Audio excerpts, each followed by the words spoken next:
Assalomu alaykum. Men Ne'mat Murodjon Chortoq tumani Barkamol avlod bolalar maktabining kompyuter grafika va dizayni to'garagining a'zosiman. Men hozirda Entry va Neosoko yordamida yaratgan dasturimni ko'rsatib beraman.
Tuzishni boshlaymiz. Boshlash tugmasidan boshlashni olib o'tamiz. Oqimdan esa davomiy takrorlashni olib o'tamiz.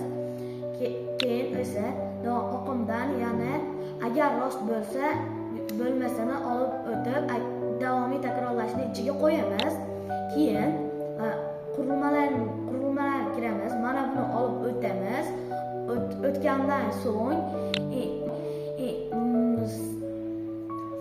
sensorimiz in 3 bo'lgani uchun buni in 3 qilib olamiz. Bu chap tarafga qarab turgani uchun buni o'ng tarafga qilib olamiz.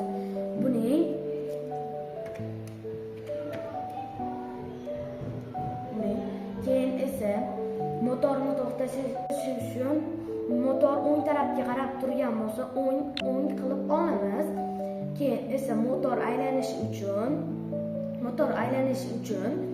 o'ng tarafga qarab buni ham o'ng qilamiz. Keyin esa in 3 qilib olamiz. Keyin boshlash tugmasini bosib